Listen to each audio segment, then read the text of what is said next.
than what's currently going on with Greenland. Would you like me to say a few words of Greenland? I was going to leave it out of the speech, but I think I would have been reviewed very negatively. I have tremendous respect for both the people of Greenland and the people of Denmark. Tremendous respect. Currently going on with Greenland. Would you like me to say a few words of Greenland? And that's the reason I'm seeking immediate negotiations to once again discuss the acquisition of Greenland by the United States, just as we have acquired many other territories throughout our history, as many of the European nations have. They've acquired, there's nothing wrong with it. And President Putin called me. He said, you know, I can't believe I worked on that war for 10 years trying to settle it. I couldn't do it. I said, do me a favor, focus on settling your war. Don't worry about that one. Well, thank you very much, Larry. It's great to be back in beautiful Davos, Switzerland, and to address so many respected business leaders, so many friends, few enemies, and all of the distinguished guests. It's a who's who, I will say that. I've come to this year's World Economic Forum with truly phenomenal news from America. Yesterday marked the one-year anniversary of my inauguration, and today, after 12 months back in the White House, our economy is booming, growth is exploding, productivity is surging, investment is soaring, incomes are rising, inflation has been defeated, our previously open and dangerous border is closed and virtually impenetrable. And the United States is in the midst of the fastest and most dramatic economic turnaround in our country's history. Under the Biden administration, America was plagued by the nightmare of stagflation, meaning low growth and high inflation, a recipe for misery, failure, and decline. But now, after just 1 year of my policies, we are witnessing the exact opposite. Virtually no inflation and extraordinarily high economic growth. Growth like, I believe, you'll see very shortly, our country has never seen before, perhaps no country has ever seen before. Over the past 3 months, core inflation has been just 1.6%. Meanwhile, fourth quarter growth is projected to be 5.4%, far greater than anybody other than myself and a few others had predicted. Since the election, the stock market has set 52 all-time high records. So that's in 1 year, 52 records, adding $9 trillion in value to retirement accounts, 401ks, and people's savings. People are doing very well. They're very happy with me. Since my inauguration, we've lifted more than 1.2 million people off of food stamps, and after 4 years in which Biden secured less than $1 trillion of new investment in our country. Think of that, $1 trillion, substantially less than that. In 4 years, we've secured commitments for a record-breaking $18 trillion, and we think when the final numbers come out, they'll be closer to $20 trillion of investment. That's never been done by any country at any time, not even close. Just over 1 year ago, under the radical left Democrats, we were a dead country. Now we are the hottest country anywhere in the world. In fact, the United States economy is on pace to grow at double the rate that was projected by the IMF just last April. And with my growth and tariff policies, it should be much higher. I really believe we can be much higher than that. And this is all great news, and it's great for all nations. The USA is the economic engine on the planet, and when America booms, the entire world booms. It's been the history. When it goes bad, it goes bad. You all follow us down, and you follow us up, and we're at a point that I don't believe we've ever been. I never thought we could do it this quickly. My biggest surprise is I thought it would take more than a year, maybe like a year and 1 month. But it's happened very quickly. This afternoon, I want to discuss how we have achieved this economic miracle, how we intend to raise living standards for our citizens to levels never seen before, and perhaps how you too and the places where you come from can do much better by following what we're doing, because certain places in Europe are not even recognizable, frankly, anymore. They're not recognizable. And we can argue about it, but there's no argument. Friends come back from different places. I don't want to insult anybody and say, I don't recognize it. And that's not in a positive way. That's in a very negative way.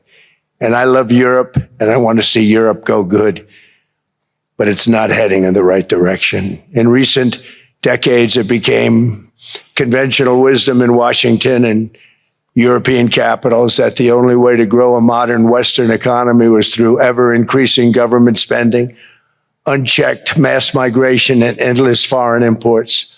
The consensus was that so-called dirty jobs and heavy industry should be sent elsewhere, that affordable energy should be replaced by the Green New Scam, and that countries could be propped up by importing new and entirely different populations from faraway lands.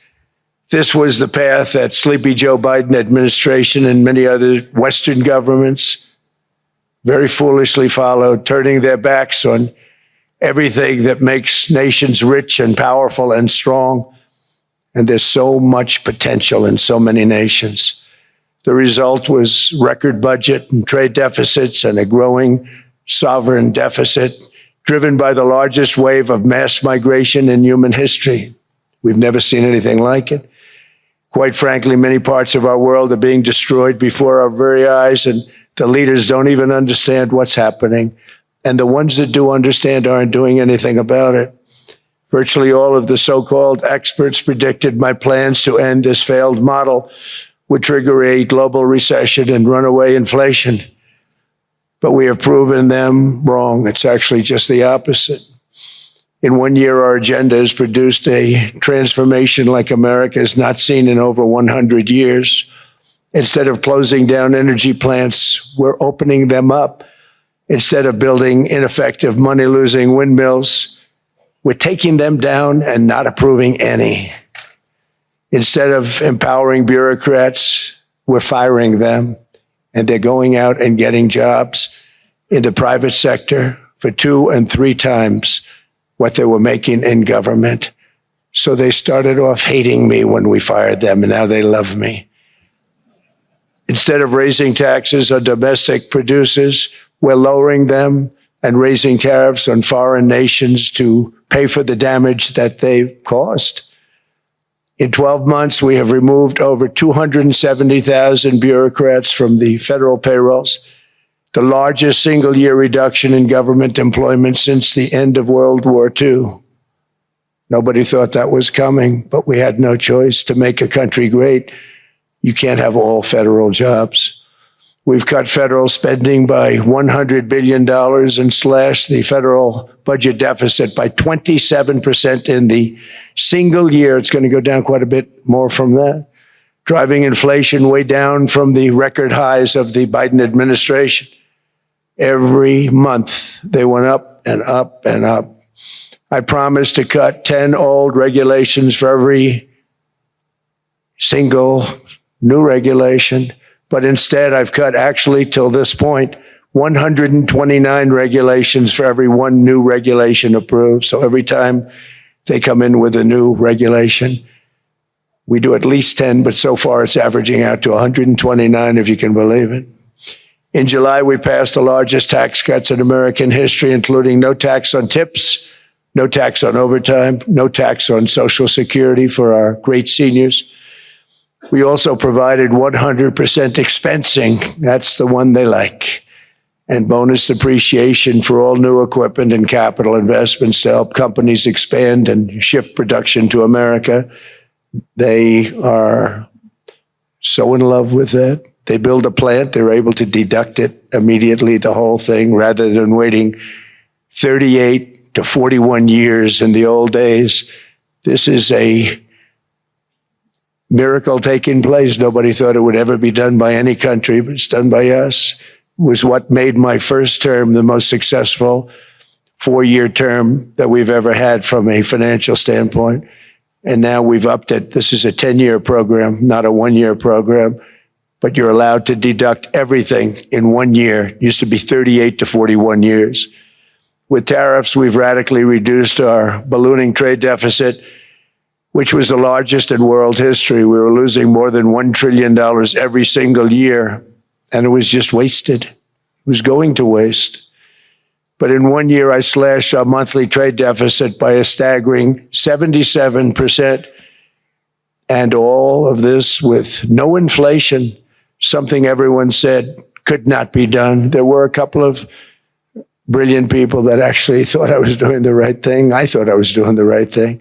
Now they all think I'm doing the right thing because they can't believe the numbers. American exports are now up by more than $150 billion. Domestic steel production is up by 300,000 tons a month, and it's doubling over the next 4 months. It's doubling and tripling, and we have steel plants being built all over the country. Nobody thought they'd see that. Factory construction is up by 41%, and that number is really going to skyrocket right now because that's during a process that they're putting in to get their approvals, and we've given very, very quick, fast approvals. In the process, we've made historic trade deals with partners covering 40% of all U.S. trade. Some of the greatest companies and countries in the world. We have countries as our partner, too. The European nations, Japan, South Korea. They're our partners. They've gone into massive deals with us, especially on oil and gas. And these agreements raise growth and cause stock markets to boom, not only in the U.S., but virtually every country that came to make a deal, because as you've learned, when the United States goes up, you follow. It's really become a staple. In America, I've stopped the nation-wrecking energy policies that drive up prices while sending jobs and factories to the world's worst polluters. They are indeed polluters. Under sleepy Joe Biden, new domestic oil and gas leases fell by 95%. Think of that. And they wonder, why was gasoline going up so fast? The gasoline actually topped $5 a gallon, and some places $7 a gallon, and more than 100 major power plants were violently shut down by incompetent people that had no idea what the hell they were doing. Under my leadership, U.S. natural gas production is at an all-time high by far. U.S. oil production is up by 730,000 barrels a day, and last week we picked up 50 million barrels from Venezuela alone. Venezuela has been an amazing place for so many years, but then they went bad with their policies. 20 years ago, it was a great country, and now it's got problems, but we're helping them. And those 50 million barrels, we're going to be splitting up with them, and they'll be making more money than they've made in a long time. Venezuela is going to do fantastically well. We appreciate all of the cooperation we've been giving. We've been giving great cooperation. Once the attack ended, and they said, let's make a deal. More people should do that. But Venezuela is going to make more money in the next 6 months than they've made in the last 20 years. Every major oil company is coming in with us. It's amazing. It's a beautiful thing to see. The leadership of the country has been very good. They've been very, very smart. The price of gasoline is now below $2.50 a gallon in many states, $2.30 a gallon in most states. Then we'll soon be averaging less than $2 a gallon. In many places, it's already down even lower, $1.95 a gallon. Numerous states are at $1.99, numbers that nobody has heard for years. Actually, since my last administration, we got it down to around those numbers. I've signed an order directing and approval of many new nuclear reactors. We're going heavy into nuclear. I was not a big fan because I didn't like the risk, the danger, but they have the progress they've made with nuclear is unbelievable, and the safety progress they've made is incredible. We're very much into the world of nuclear energy, and we can have it now at good prices and very, very safe. And we're leading the world in AI by a lot. We're leading China by a lot. I think President Xi respects what we've done, in part because I've allowed these big companies building these massive buildings to build their own electric capacity. They're building their own power plants, which when added up is more than any country anywhere in the world is doing. I read recently an article in the Wall Street Journal that China's creating so much energy, and they are. You got to hand it to them. But we're creating as much or more, and we're letting them do that. I'm very proud of it. It was my idea. I said, you can't create this much energy. We needed more than double the energy currently in the country just to take care of the AI plants. And I said, we can't do that. We have an old grid system. And I came up with the idea, you people are brilliant. You have a lot of money. Let's see what you can do. You can build your own electric generating plants. And they looked at me. They didn't believe me. All of the names that are, I think, in the room right now, if you want to know the truth, they didn't believe it. And I said, no, you can't. They came back 2 weeks and they didn't have the plant. They said, we thought you were kidding. I said, no, not only am I not kidding, you're going to have your approvals within 2 weeks. I always say nuclear will take 3 weeks. But most aren't going that. They're going oil and gas. They're even going coal in some cases. Because of my landslide election victory, the United States avoided the catastrophic energy collapse which befell every European nation that pursued the Green New Scam, perhaps the greatest hoax in history. The Green New Scam, windmills all over the place, destroy your land. Destroy your land. Every time that goes around, you lose $1,000. You're supposed to make money with energy, not lose money. Here in Europe, we've seen the fate that the radical left tried to impose on America. They tried very hard. Germany now generates 22% less electricity than it did in 2017. And it's not the current chancellor's fault. He's solving the problem. He's going to do a great job. But what they did before he got there, I guess that's why he got there. And electricity prices are 64% higher. The United Kingdom produces just 1/3 of the total energy from all sources that it did in 1999. Think of that, 1/3. And they're sitting on top of the North Sea, one of the greatest reserves anywhere in the world, but they don't use it.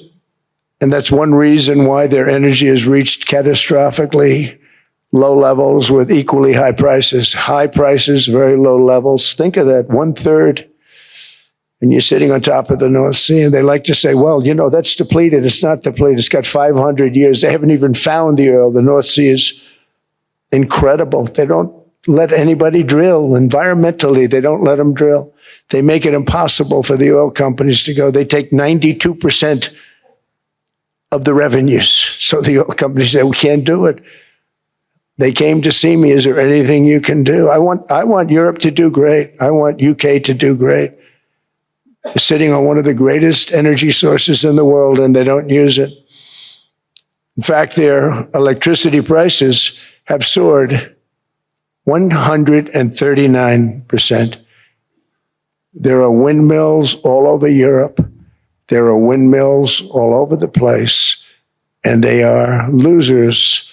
One thing I've noticed is that the more windmills a country has, the more money that country loses and the worse that country is doing.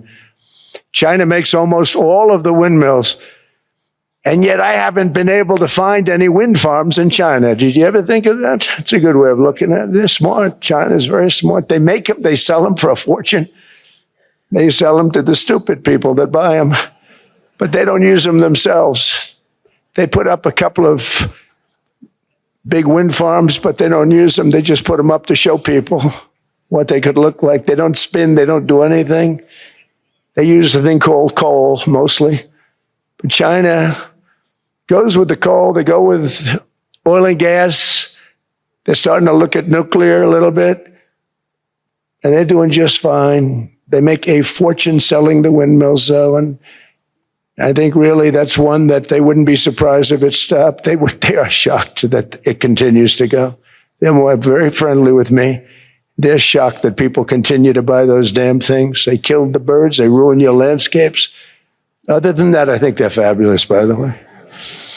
Stupid people buy them. The consequences of such destructive policies have been stark, including lower economic growth, lower standards of living, lower birth rates, more socially disruptive migration, more vulnerability to hostile foreign adversaries, and much, much smaller militaries.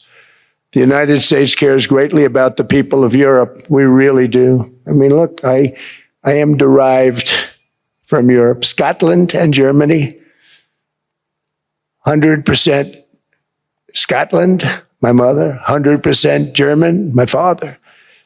And we believe deeply in the bonds we share with Europe as a civilization. I want to see it do great. That's why issues like energy, trade, immigration, and economic growth must be central concerns to anyone who wants to see a strong and united West, because Europe and those countries have to do their thing. They have to get out of the culture that they've created over the last 10 years. It's horrible what they're doing to themselves. They're destroying themselves. It's beautiful, beautiful places. We want strong allies, not seriously weakened ones. We want Europe to be strong. Ultimately, these are matters of national security, and perhaps no current issue makes the situation more clear than what's currently going on with Greenland. Would you like me to say a few words of Greenland? I was going to leave it out of the speech, but I think I would have been reviewed very negatively. I have tremendous respect for both the people of Greenland and the people of Denmark, tremendous respect.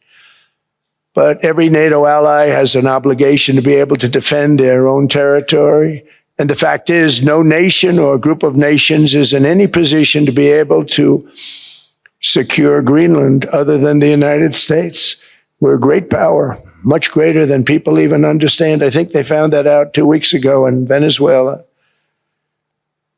We saw this in World War II, when Denmark fell to Germany after just 6 hours of fighting and was totally unable to defend either itself or Greenland. So the United States was then compelled, we did it, we felt an obligation to do it, to send our own forces to hold the Greenland territory, and hold it we did at great cost and expense. They didn't have a chance of getting on it, and they tried. Denmark knows that. We literally set up bases on Greenland for Denmark. We fought for Denmark. We weren't fighting for anyone else. We were fighting to save it for Denmark. Big, beautiful piece of ice. It's hard to call it land. It's a big piece of ice. But we saved Greenland and successfully prevented our enemies from gaining a foothold in our hemisphere. So we did it for ourselves also. And then after the war, which we won it big. Without us, right now you'd all be speaking German and a little Japanese, perhaps. After the war, we gave Greenland back to Denmark. How stupid were we to do that? But we did it. But we gave it back. But how ungrateful are they now? So now our country and the world face much greater risks than it did ever before because of missiles, because of nuclear, because of weapons of warfare that I can't even talk about. 2 weeks ago, they saw weapons that nobody ever heard of. They weren't able to fire one shot at us. They said, what happened? Everything was discombobulated. They said, we've got them in our sights. Press the trigger, and nothing happened. No anti-aircraft missiles went up. There was one that went up about 30 feet and crashed down right next to the people that sent it. They said, what the hell is going on? Those defensive systems were made by Russia and by China. So they're going to go back to the drawing boards, I guess. Greenland is a vast, almost entirely uninhabited and undeveloped territory that's sitting undefended in a key strategic location between the United States, Russia, and China. That's exactly where it is, right smack in the middle. Wasn't important nearly when we gave it back. When we gave it back, it wasn't the same as it is now. It's not important for any other reason, everyone talks about the minerals. There's so many places. There's no rare earth, no such thing as rare earth. There's rare processing, but there's so much rare earth. And to get to this rare earth, you got to go through hundreds of feet of ice.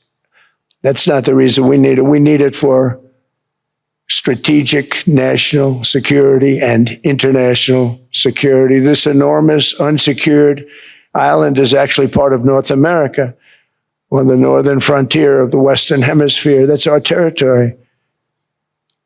It is therefore a core national security interest of the United States of America. And in fact, it's been our policy for hundreds of years to prevent outside threats from entering our hemisphere. And we've done it very successfully. We've never been stronger than we are now.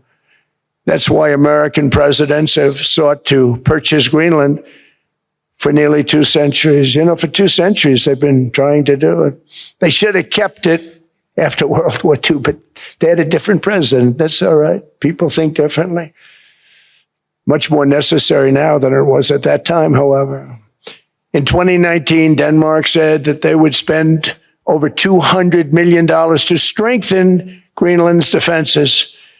But as you know, they spent less than 1% of that amount. 1%, there's no sign of Denmark there. And I say that with great respect for Denmark, whose people I love, whose leaders are very good. It's the United States alone that can protect this giant mass of land, this giant piece of ice, develop it and improve it and make it so that it's good for Europe and safe for Europe and good for us. And that's the reason I'm seeking immediate negotiations to once again discuss the acquisition of Greenland by the United States, just as we have acquired many other territories throughout our history, as many of the European nations have. They've acquired, there's nothing wrong with it. Many of them, some went in reverse, actually, if you look. Some had great vast wealth, great vast lands all over the world. They went in reverse. They're stuck back where they started. That happens too. But some grow. But this would not be a threat to NATO. This would greatly enhance the security of the entire alliance, the NATO alliance. The United States is treated very unfairly by NATO. I want to tell you that. And when you think about it, nobody can dispute it. We give so much and we get so little in return. And I've been a critic of NATO for many years. And yet I've done more to help NATO than any other president by far, than any other person. You wouldn't have NATO if I didn't get involved in my first term. The war with Ukraine is an example. We are thousands of miles away, separated by a giant ocean. It's a war that should have never started, and it wouldn't have started if the 2020 U.S. presidential election weren't rigged. It was a rigged election. Everybody now knows that. They found out. People will soon be prosecuted for what they did.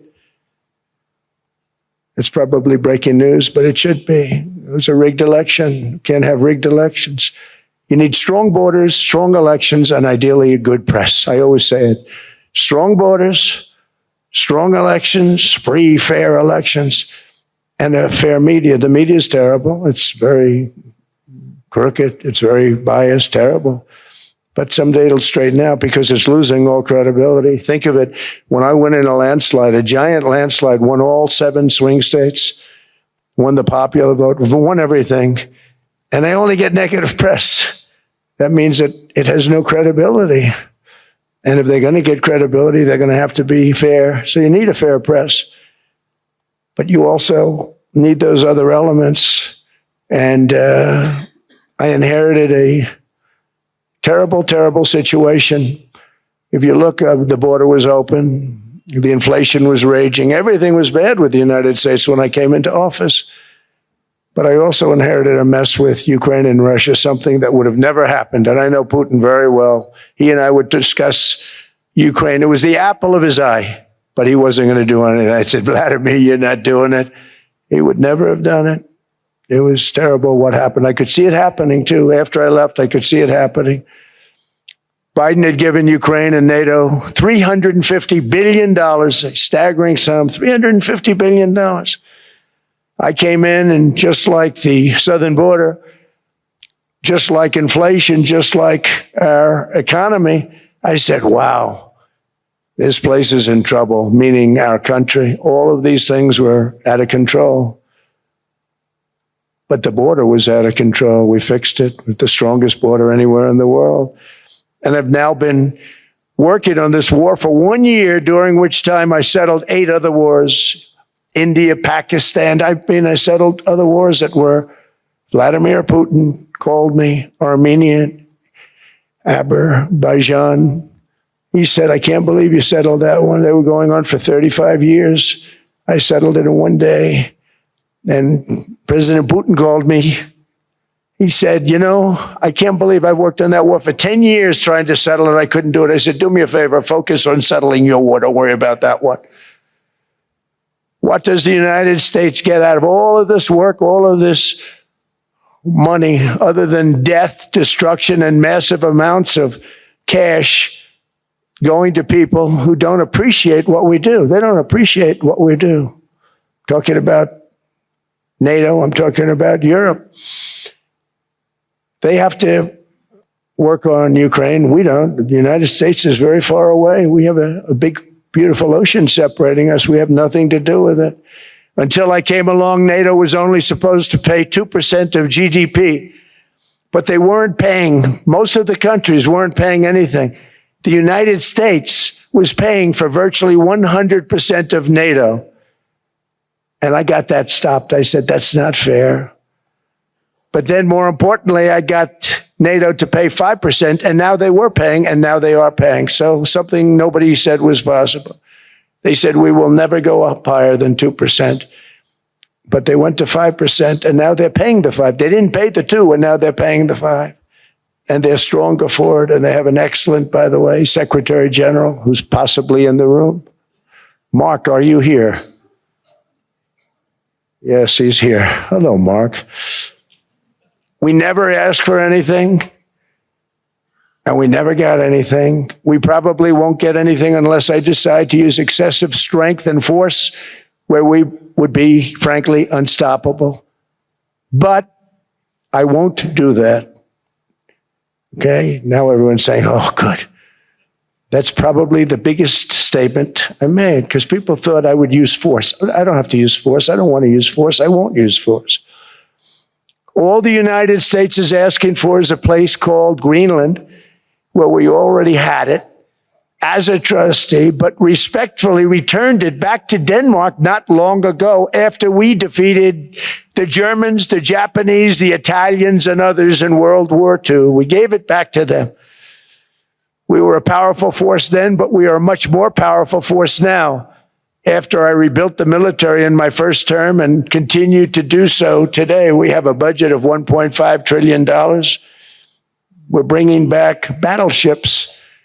The battleship is 100 times more powerful than the great battleships you saw in World War II, those great, big, gorgeous ships, the Missouri, the Iowa, the Alabama.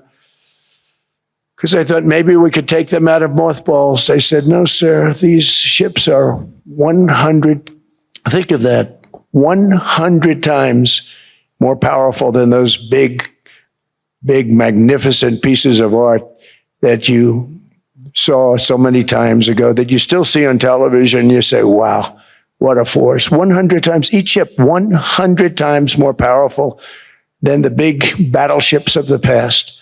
So that was the end of the mothball story. So what we have gotten out of NATO is nothing except to protect Europe from the Soviet Union and now Russia. I mean, we've helped them for so many years. We've never gotten anything, except we pay for NATO.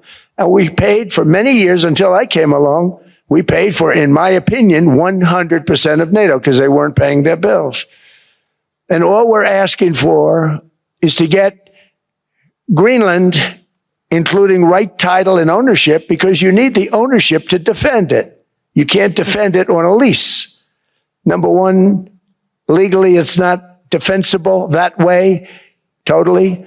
And number two, psychologically, who the hell wants to defend a license agreement or a lease, which is a large piece of ice in the middle of the ocean where if there is a war, much of the action will take place on that piece of ice. Think of it. Those missiles would be flying right over the center of that piece of ice.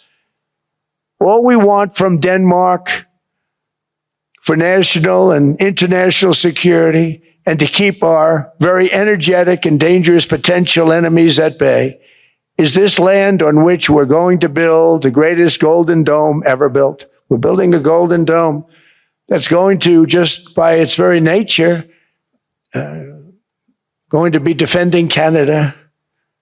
Canada gets a lot of freebies from us, by the way. They should be grateful also, but they're not. I watched your prime minister yesterday. He wasn't so grateful. But they should be grateful to us. Canada lives because of the United States. Remember that, Mark, the next time you make your statements. What we did for Israel was amazing, but that's nothing compared to what we have planned for the United States, Canada, and the rest of the world. We are going to build a dome like no other. We did it for Israel. And by the way, I told Bibi, stop taking credit for the dome. That's our technology. That's our stuff. But they had a lot of courage, and they were good fighters, and they did a good job, and we wiped out the Iran nuclear threat like nobody can believe. Nobody's ever seen anything like it. That, Venezuela, taking down Soleimani, wiping out al-Baghdadi when he tried to reinstitute ISIS. We did a lot. I did a lot of big things, all perfectly executed. Everyone was perfectly executed. Somebody told me that, a military expert told me, sir, everything you've done has been perfectly executed. I said, I know. So other presidents have spent, whether foolishly or not, trillions and trillions of dollars on NATO and gotten absolutely nothing in return. We've never asked for anything. It's always a one-way street. Now they want us to help them with Ukraine. And we say, we're going to. I'm really helping, not even them. I want to see, last week, if you saw, it was 10,000 soldiers, but last month it was 31,000 soldiers died. 31,000. That's this room times, the number of people in this room times 30. Think of it. 30,000 soldiers died in 1 month. The month before it was 27,000. The month before that it was 28,000. The month before that it was 25,000. It's a bloodbath over there. And that's what I want to stop. It doesn't help the United States, but these are souls. These are young people. Look like you, look like some of you right in the front row. They go to war. Their parents are so proud. Oh, there he goes, comes back. 2 weeks later, they get a call, your son's head's been blown off. I want to stop it. It's a horrible war. It's the worst since World War II. They keep going, they'll exceed World War II. The numbers are staggering, how many people they've lost. They don't want to talk about it. Ukraine and Russia lost just tremendous amounts. And I'm dealing with President Putin, and he wants to make a deal, I believe. I'm dealing with President Zelensky, and I think he wants to make a deal. I'm meeting him today. He might be in the audience right now. But they got to get that war stopped because too many people are dying, needlessly dying. Too many souls are being lost. It's the only reason I'm interested in doing it. But in doing it, I'm helping Europe, I'm helping NATO, and I've until the last few days when I told them about Iceland, they loved me. They called me daddy, right, last time. A very smart man said, he's our daddy. He's running it. I was like running it. I went from running it to being a terrible human being. But now what I'm asking for is a piece of ice, cold and poorly located, that can play a vital role in world peace and world protection. It's a very small ask compared to what we have given them for many, many decades. But the problem with NATO is that we'll be there for them 100%. But I'm not sure that they'd be there for us if we gave them the call. Gentlemen, we are being attacked. We're under attack by such and such a nation. I know them all very well. I'm not sure that they'd be there. I know we'd be there for them. I don't know that they'd be there for us. So with all of the money we expend, with all of the blood, sweat, and tears, I don't know that they'd be there for us. They're not there for us on Iceland, that I can tell you. I mean, our stock market took the first dip yesterday because of Iceland. So Iceland's already cost us a lot of money. But that dip is peanuts compared to what it's gone up. And we have an unbelievable future in that stock. That stock market is going to be doubled. We're going to hit 50,000, and that stock market's going to double in a relatively short period of time because of everything that's happening. But this is a good example. After giving NATO and European nations trillions and trillions of dollars in defense, they buy our weapons. We make the greatest weapons in the world, but now we're going to make them faster, much faster. You saw that. I put a cap on the salaries, and I put no buybacks, no stock buybacks, no various other things that they were doing. I mean, they were making $50 million, but it would take them 3 years to give you a Patriot missile. I said, that's not good. My chauffeur can do a better job than that, and he makes slightly less than 50. They make big salaries. If they're going to make those big salaries, they're going to have to produce a lot faster. The good news is we have the greatest equipment in the world. Now we're going to start making it a lot faster. They're going to build additional plants.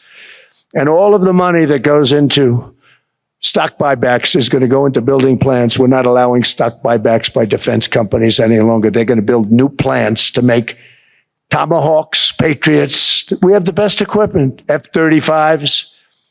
F-47, the new one just coming out. They say it's the most devastating plane, fighter jet ever. Who knows? They called it 47. If I don't like it, I'm going to take the 47 off it. I wonder why they called it 47. We'll have to think about that. But if I don't like it, I'm going to take that 47 off.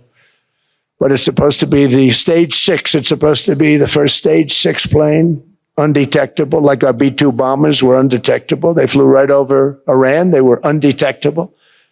And they did their job, and they got the hell out of there. So we want a piece of ice for world protection, and they won't give it. We've never asked for anything else, and we could have kept that piece of land, and we didn't. So they have a choice. You can say yes, and we will be very appreciative, or you can say no, and we will remember. A strong and secure America means a strong NATO. And that's one reason why I'm working every day to ensure our military is very powerful. Our borders are very strong. And above all, our economy is strong because national security requires economic security and economic prosperity. And we have the greatest that we've ever had. Biden and his allies destroyed our economy and gave us perhaps the worst inflation in American history. They say 48 years, I say forever, but I think 48 years is the equivalent to forever. Whether it's 48 years or ever, it's terrible, costing the typical family $33,000. What they did to this country should never, ever be forgotten. It's early. But he has to be rated as the worst president we've ever had by far. The auto pen did much of the damage. The auto pen, he was the auto pen president. Because I don't believe a sane president would have ever signed the kind of things that he signed. But now grocery prices, energy prices, airfares, mortgage rates, rent, and car payments are all coming down, and they're coming down fast. We inherited a mess. But we've done a hell of a job in 12 months. Under my most favored nation policy for drug prices, the cost of prescription drugs is coming down by up to 90%, depending on the way you calculate. You could also say 5, 6, 7, 800%. There are two ways of figuring that. But we have a favored nations policy that every president wanted, no president was able to get. I got it, and other nations approved it. And I had to use tariffs in order to get it because they said, no way. In other words, a pill that costs 10% in London costs $130. Think it costs $10 in London, costs $130 in New York or in Los Angeles. And I'd say, boy, that's bad. Friends of mine would say, you know, we go to London, you can buy the stuff for nothing. We go all over the world, we can buy it for nothing. Because basically America was subsidizing every nation in the world because presidents allowed them to get away with it. It became very tough. So when I called up Emmanuel Macron, I watched him yesterday with those beautiful sunglasses. What the hell happened? But I watched him sort of be tough. But he was at $10 for a pill. And I said, Emmanuel, and I have all the big pharmaceutical companies are in total agreement. It wasn't easy, by the way. They're tough, smart. They've been getting away with the scam for a long time. But they gave it up. But they said, you'll never get the countries to approve it. I said, why is that? Because they won't. They always said, we're not paying any more. Get the rest for the United States. So over the years, they stayed the same. We just went up, up, up. And I mean, we would pay 13, 14, 15 times more than some certain countries would. So I said, no, they'll approve it 100%. Sir, you'll never get them to approve it. I said, I guarantee you. But I actually started with Emmanuel, who probably is in the room too. And I like him. I actually like him. Hard to believe, isn't it? And I said, Emmanuel, you're going to have to lift the price of that pill to $20, maybe $30. Think of that. That means it's a doubling of prescription drugs. Might be a tripling, might be a quadrupling. It's not easy. No, no, no, Donald, I will not do that. I said, yes, you will, 100%. He said, no, no, no. You're asking me to double. I said, Emmanuel, you've been taking advantage of the United States for 30 years with prescription drugs. You really should do it, and you will do it. I have no doubt. In fact, I am 100% sure you're going to. No, no, no, I will not do it. Because yes, in all fairness to him, he has to double or triple. Because the world being a bigger place than the United States, it's not that you meet in the middle. You just have to go up some, and we come down a lot. They go up a little, we come down a lot. So we're at $130, they're at 10. So they may have to go to 20 or 30. No more than that. I said, Emmanuel, you're going to be doubling or tripling? No, no, no. I said, here's the story, Emmanuel. The answer is you're going to do it. You're going to do it fast. And if you don't, I'm putting a 25% tariff on everything that you sell into the United States and a 100% tariff on your wines and champagnes. And that's about 10 times more than what I'm requesting. And you're going to do it. I don't want to go public with it, but you may make me do that. No, no, Donald, I will do it. I will do it. It took me, on average, 3 minutes a country saying the same thing. You will do it. They all said, no, no, no, I will not do it. You're asking me to double the cost of prescription. I said, that's right, because you've been screwing us for 30 years. And they said, we will not do it. I said, that's all right. On Monday morning, we're putting a 25, 30, 50. I gave different numbers for different countries. This is also national security we're talking about. Not fair. We're not going to subsidize the whole world. And every one of those countries have agreed to do it. So one of the biggest things that I've done is the fact that we have now most favored nation. We will pay whatever the lowest price is in the entire world. So our drug prices are going to be coming down by staggering 90%. Again, you could say 1,000%, 2,000%. Depends on the way you want to figure it, but we'll go with the way the fake news likes it better because it sounds, can you imagine a 90% reduction sounds much worse. But drug prices are going to be coming down tremendously in all the nations, and I appreciate them doing it, but they did it. In all fairness, without tariffs, I wouldn't have been able to get it done. After declining $3,000 under Biden, real incomes are up in the United States by $2,000, $3,000, and even $5,000 and more.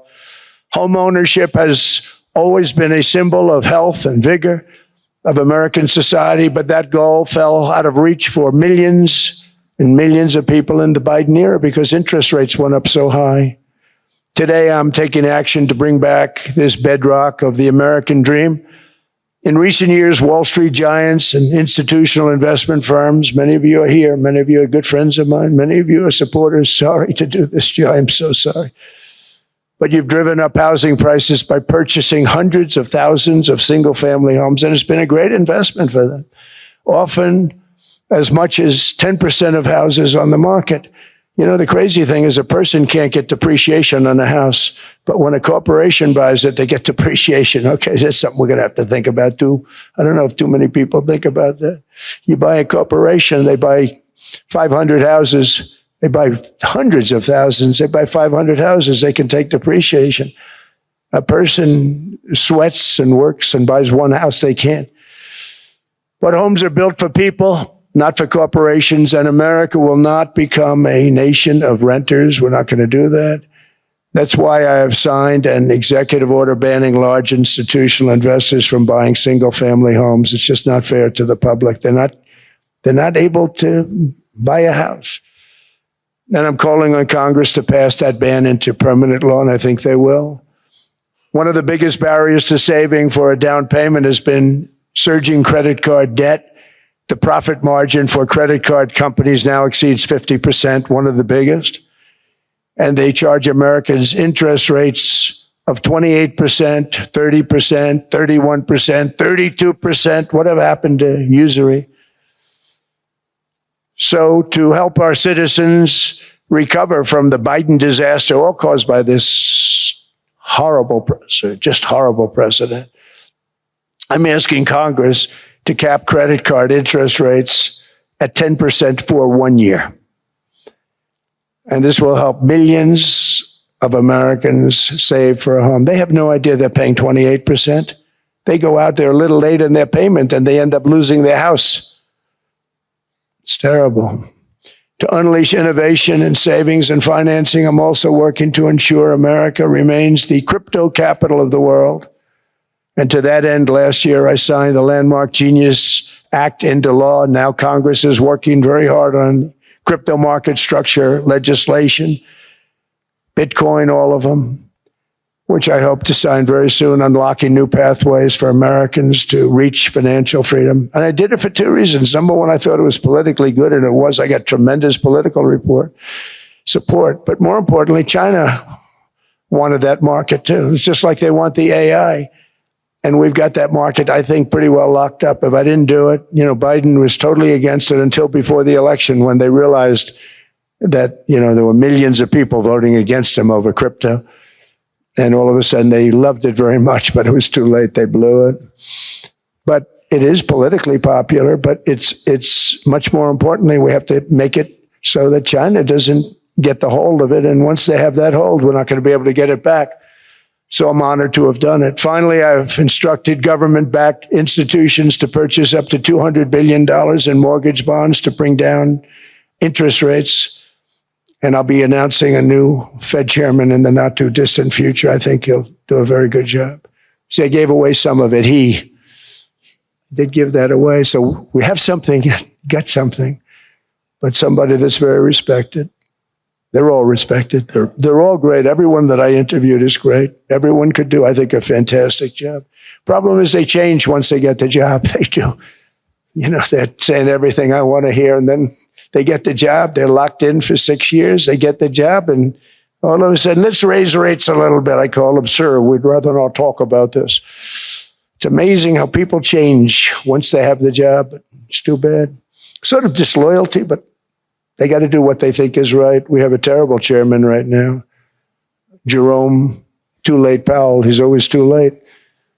And he's very late with interest rates, except before the election, he was just fine for the other side. So we're going to have somebody that's great, and we hope he does the right job. Last week, the average 30-year mortgage rate dropped below 6% for the first time in many years. Another major factor in driving up housing costs was the mass invasion of our borders. And I have to say one thing about housing, because nobody ever says this. I am very protective of people that already own a house, of which we have millions and millions and millions. And because we have had such a good run, the house values have gone up tremendously. And these people have become wealthy. They weren't wealthy. They become wealthy because of their house. And every time you make it more and more and more affordable for somebody to buy a house cheaply, you're actually hurting the value of those houses, obviously, because the one thing works in tandem with the other. And I don't want to do anything that's going to hurt the value of people that own a house who, for the first time in their lives, are walking around the streets of whatever city they're in, very proud that their house is worth $500,000, $600,000, $700,000. Now, if I want to really crush the housing market, I could do that so fast and people could buy houses, but you would destroy a lot of people that already have houses. In some cases, they've mortgaged their house, and the mortgage would be very low. And all of a sudden, the mortgage without any changes becomes very high, and they end up losing the house. I'm not going to hurt, and I speak with Scott, who's doing a fantastic job, and Howard, who's doing a fantastic job, and all of my people. And I always say, look, I can crush the hell out of the market. We can drop interest rates to a level, and that's one thing we do want to do. That's natural. That's good for everybody. The dropping of the interest rates, we should be paying a much lower interest rate than we are. We should be paying the lowest interest rate of any country in the world, because without the United States, you don't have a country. I had a case with Switzerland. We happened to be in Switzerland. Maybe I'll give you a quick story. But they were paying nothing. They make beautiful watches, great watches, Rolex, all of them. They were paying nothing to the United States when they sent their product in. And we had a $41 billion deficit. $41 billion with this beautiful place. Flew over it, isn't it nice? So I said, let's put a 30% tariff on them, so that we get back some of it, not all of it at all. We still have a deficit, big deficit. We had 41 million. That's a big deficit. And I said, let's put a tariff on. Different tariffs, different places. You're all party to them. In some cases, victims to them. But in the end, it's a fair thing. And most of you realize that. But we put a 30% tariff on Switzerland. And all hell broke loose. They were calling, like you wouldn't believe. And I know so many people from Switzerland, incredible place, incredible, brilliant place. But I then realized that they're only good because of us. And there's so many other examples. Us and probably other places, but a majority of the money they make is because of us, because we never charged them anything. So they come in, they sell their watches, no tariffs, no nothing. They walk away, they make $41 billion on just us. So I said, no, we can't do that. So I'm going to bring it up. I still would have a deficit pretty substantial, but I brought it up to 30%. And I guess Prime Minister, I don't think President, I think Prime Minister called a woman, and she was very repetitive. She said, no, you cannot do that, 30%. You cannot do that. We are a small, small country. I said, yeah, but you have a big, big deficit. You may be small, but you have a bigger deficit than big countries. He said, no, please, you cannot do it. Kept saying the same thing over and over. We are a small country. I said, but you're a big country in terms of, and she just rubbed me the wrong way, I'll be honest with you. And I said, all right. Thank you, ma'am. Appreciate it. Do not do this. Thank you very much, ma'am. And I made it 39%. And then all hell really broke out. And I was paid visits by everybody. Rolex came to see me. They all came to see me. But I realized, and I reduced it, because I don't want to hurt people. I don't want to hurt them. And we brought it down to a, lower level. Doesn't mean it's not going up. But we brought it down to a lower level. But they pay now with tariff. But I realized that we have many places like that where they're making a fortune because of the United States. Without the United States, they wouldn't be making anything. Think of it. Switzerland made $41 billion on us. And as she said, it's a small place. And I realized with that, I don't know, it was so, because she was so aggressive. And I realized in that conversation that the United States is keeping the whole world afloat. Many places, I could give you 6, 7 places just in the people in this little area. I know every one of them. They're looking down. They don't want to see me. They don't want to stare me in the eyes.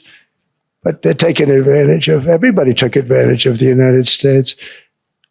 But I've been very fair, and I gave them a tariff, and it was fine. But I realized that without us, it's not Switzerland anymore. Without us, it's not any of the countries that are represented here. And we want to work with the countries. We want to work with them. We're not looking to destroy them. I could have said 39, 40%. I could have said I want a 70% tariff, then we make money with Switzerland. But Switzerland would have been probably destroyed, financially destroyed. I don't want to do that. But we should be paying the lowest interest rate of everybody. I hope Scott's listening to this, because we should be paying the lowest interest rate of everybody. Without us, most of the countries don't even work. And then you have the protection factor. Without our military, which is the greatest in the world by far, without our military, you have threats that you wouldn't believe. You wouldn't believe. You don't have threats because of us, and that's because of NATO. One other thing, and I have to say it so importantly, in the old days, and I used to say I'm the youngest in the room. Now I'm among the older. I hate to say it. I don't feel old, but I'm among the older. But I remember not long ago, 20, 25 years ago, when good news came out about, let's say, the United States. The United States had a great quarter. The United States had a great month. All the stocks went up. And that's the way it's supposed to be. Now when they say the United States had a record quarter, it's unbelievable how well it's doing, all the stocks crash because they say, oh no, inflation, they're going to raise interest rates. And they do. Some of these stupid people like Powell, they raise interest rates. And what they do is they stop you from being successful. It used to be when we had a great quarter, a great month, great earnings, great anything, any good news, the stock market went up. That's the way it's going to be. We got to do that again because that's the way it should be. Now when we have a great month, they want to kill it. Like we did over 5%. People were surprised. We should do 20%. We could do 25%. When we announce good numbers, and the reason is they're so petrified of inflation. And growth doesn't mean inflation. We've had tremendous growth with very low inflation. In fact, growth can fight inflation, proper growth. So we want to get back to the days when we announce great numbers, because we're going to be announcing phenomenal. You know, all these factories that are being built at record, thousands of businesses are being built right now. Remember, $18 trillion is invested. I think the second number is 3. And that was China many years ago. Investments in the country from outside. 18 trillion, nobody's ever seen. And that's money coming in and building things, factories. Thousands of businesses are being built. Thousands. Hundreds of big factories, car plants are moving back to the United States. They're coming in from Canada. They're coming in from Mexico, from Japan. Japan's coming in and building plants here in order to avoid tariffs. They're coming in from China. They're coming in from all over the world. We have more plants being built now, car plants, than we've ever had built, even in the heyday from the 1940s and 50s. And they're bigger. They don't use renovations anymore where they take an old plant, they rip it down, they build a brand new plant, super modern plant. But it's happening at levels that nobody's ever seen. In 2024, the U.S. built less than 2 million new homes, but Biden admitted more than 8 million new migrants. And those days are over. In 2025, for the first time in 50 years, the United States had reverse migration. Boy, that was nice. And these were criminals that were being taken out of our country because they allowed people to come into our country from jails, from gangs, drug dealers, murderers. 11,888 murderers. We've gotten most of them out. And then ICE gets beat up by stupid people from leadership in Minnesota. We actually are helping Minnesota so much, but they don't appreciate it. Most places do. You know, Washington, D.C. is the safest place now in the United States. It was a very dangerous place to walk. And now you can walk with your wife, your kids, right through the middle of the city. Right now, Washington, D.C. is as safe as it gets. It was one of the most unsafe, I had to admit. We sent in the military, the National Guard. Within 2 months, it was great. Within 3 months, it's like a really great place and a safe place and a beautiful place. It's even been cleaned up. The graffiti's gone. The fences are gone. We don't have to worry about fences anymore. All of the places, the grasses are cut and replaced with new grass in many cases. It's all going to happen in the spring. But Washington and D.C. is beautiful again, and it's safe. New restaurants are opening up. They were all closing. Now you can't get into a restaurant. Restaurants in Washington, D.C. are all opening. Memphis also, Memphis, Tennessee, New Orleans, Louisiana. We're there for 3 weeks. We've cut the crime down by 64%. Within another month, we'll have virtually no crime there. We can do that all over. We're going to help the people in California. We want to have no crime. I know Gavin was here. I used to get along so great with Gavin when I was president. Gavin's a good guy. And we're going to, if he needed it, I would do it in a heartbeat. I'd love to see. We did help them a lot in Los Angeles, a lot with the early in my term when they had some problems.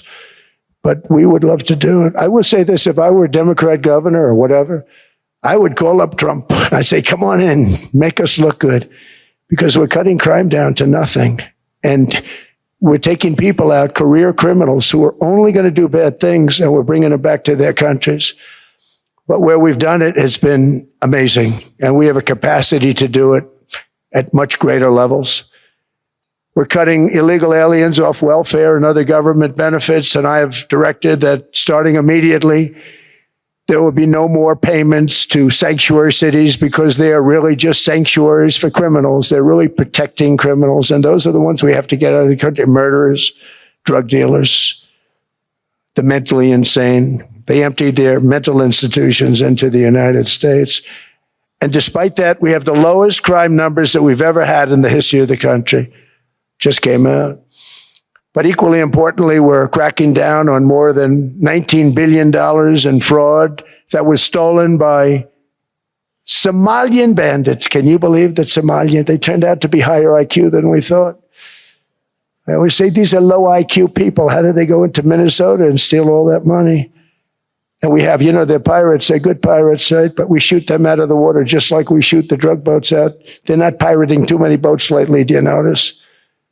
When they go out into those boats, they want to take over $1.5 billion tanker loaded up with oil. And they say, we're going to blow up your boat. They have powerful weapons. You hit the side of the boat, you blow the whole thing up.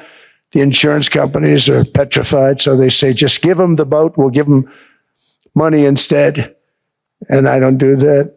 We blow them right the hell out of the water. We see them going out, we blow them out of the water. We don't have any pirates so much anymore. If we do, they won't be there long. We've cut down with the hitting of the boats that are loaded up with drugs, including submarines. Can you believe they actually buy small, they call mini subs, very fast. They're meant for drugs. We've knocked out 2 of them. The Democrats say they were fishing. You have ruined somebody's fishing weekend, I would say. A submarine is not a fishing boat. You don't fish. But we've knocked down drugs by water, the oceans, the sea, by 97.2%. Think of that. And I actually say, who the hell are the 3%? Because I would not want to be piloting one of those boats. We knocked them down, and now we're going to start on land. We're going to knock it all out.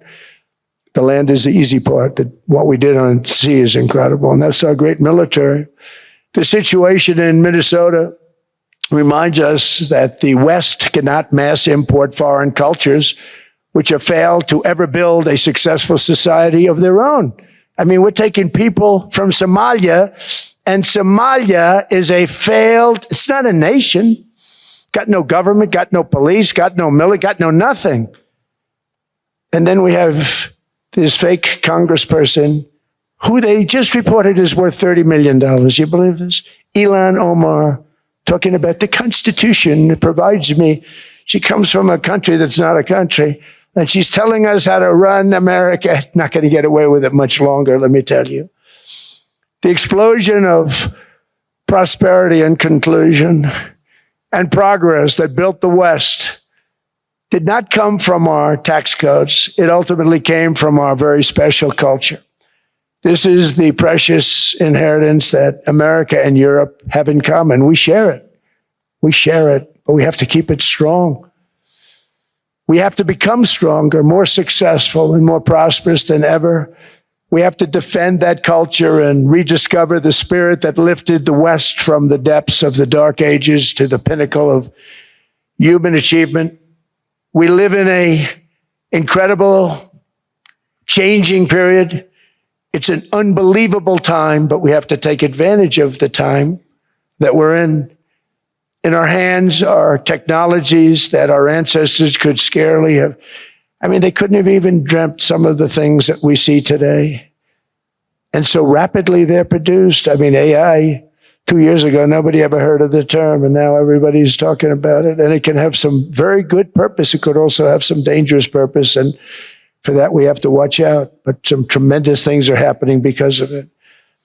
And we're leading by so much. We're doing so well. But opportunities that are bigger and grander than ever before in human history are right before us. It is the pioneers in this room. Many of you in this room are true pioneers. You're truly brilliant people. Just your ability to get a ticket is brilliant because you have about 50 people for every seat. I don't know what. That's Larry. Everything Larry touches turns to gold. He made this very successful. But you're in this room, and some of you are the greatest leaders anywhere in the world. You're the greatest brains anywhere in the world. And the future is unlimited, and to a large part because of you, and we have to protect you, and we have to cherish you. I always say we have to cherish our brilliant people because there aren't many of them. So together with confidence, boldness, and persistence, let us lift up our people, grow our economies, defend our shared destiny, and build a future for our citizens that is more ambitious, more exciting, more inspiring, and greater than the world has ever seen. We're in a position to do things that nobody else has ever even thought of before.